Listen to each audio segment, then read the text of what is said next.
Whispers from the Mycelium, a chronicle of Earth's forgotten voices long before empires rose or fell, before words were carved into stone or laws etched onto bronze tablets. There was the forest, and within it, something stranger than gods, mushrooms. They emerged without warning, ghostly fingers pushing through damp earth and rotting logs, glowing faintly under moonlight like secrets too old for language. The first humans who saw them did not call them food or poison. They called them messages. And sometimes, after eating them, they claimed to hear the sky speak. In caves painted with ochre and charcoal, figures danced beside mushroom-shaped silhouettes' arms raised not in worship, but in awe. Were they shamans, fools, or simply the first philosophers staring into the void and finding it staring back with eyes made of spores? From Siberia to Mesoamerica, from Egypt to Eleusis, mushrooms became bridges between worlds. Siberian shamans drank reindeer urine laced with psychoactive compounds just to glimpse the spirit realm. Aztec priests named them Teonanacatl, flesh of the gods, and offered them as communion before battle or feast. In Greece, initiates drank kykeon, a barley brew possibly spiked with ergot fungus, and walked torch-lit tunnels into visions so profound they dared not speak of them afterward.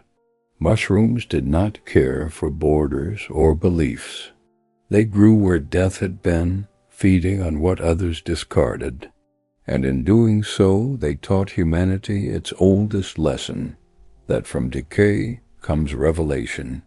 Centuries later, far from those primordial forests, another kind of revelation bloomed, not in spores, but in silk and steel. Her name was Zenobia. Born in the sun-scorched city of Palmyra, she learned early that power wore many masks.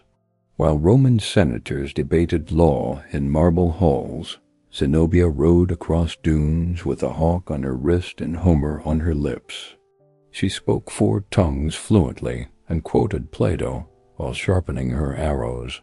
Her beauty was noted, yes, but it was her mind that terrified Rome. When her husband, Odaenathus, fell to an assassin's blade, some whispered her hand guided it. Zenobia did not mourn in veils. She seized the throne for her son and for herself. Coins bore her face beside emperors. Armies answered her call. Egypt bowed to her will. She ruled not as a woman defying men, but as a sovereign equal to any Caesar. Let them come across the desert if they dare, she told her generals when warned of Aurelian's wrath.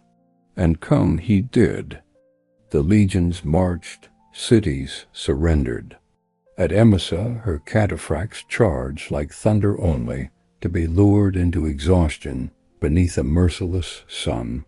When Aurelian's trap snapped shut, Zenobia fled on camelback toward the Euphrates, jewels hidden beneath rags, hope thinning with every mile.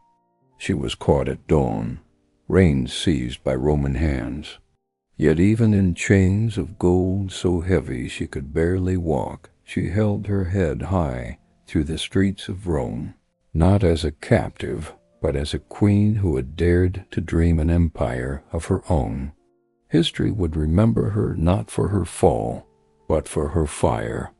While Zenobia defied empires in the East, in Athens another kind of rebellion unfolded in silence.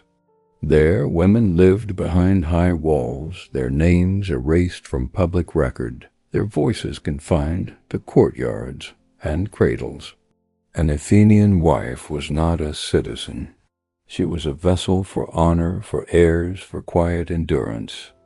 Yet within those walls she reigned.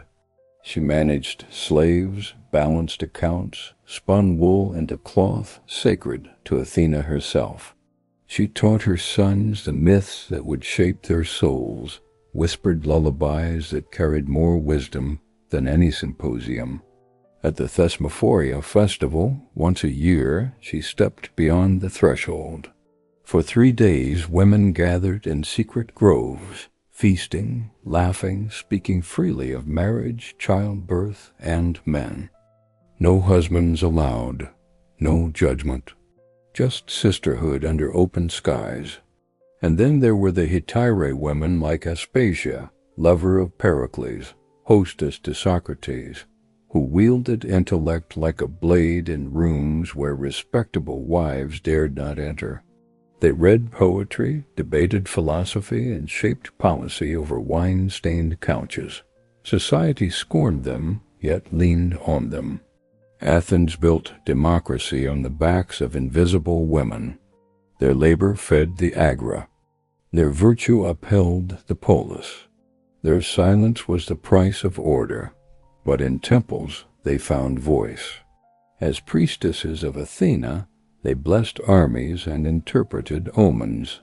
In sacred processions they wove the peplus, the ceremonial robe that draped the goddess's statue in the Parthenon.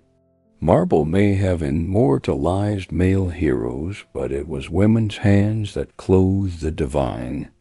Meanwhile, in a bustling port city nestled beneath Mount Vesuvius, life pulsed in vibrant, vulgar color. Pompeii was no philosopher's utopia. It was loud, messy, gloriously human. Its people didn't write epics, they scratched their truths onto walls. Success loves Iris. She doesn't care. Gas was here. I came. I drank. I messed up. In taverns, bathhouses, and brothels, Romans left behind confessions, boasts, and jokes that still make us chuckle 2 millennia later. A soldier carved, "Phleinias of the 7th Legion was here." Why? Because I could. A baker prayed to Mercury for profit. A schoolboy scrawled, "I hate my teacher." Love was declared in charcoal. Myrtis, "You're beautiful." Rivalry followed in ink. So is Daphne. Fool. Even in the Lupanar, the city's famed brothel graffiti told stories of survival, not shame. One sex worker wrote plainly, "Take your pleasure, but pay your price." Another, "I don't want your love, just your coins." These were not grand monuments. They were moments fleeting, impulsive, real.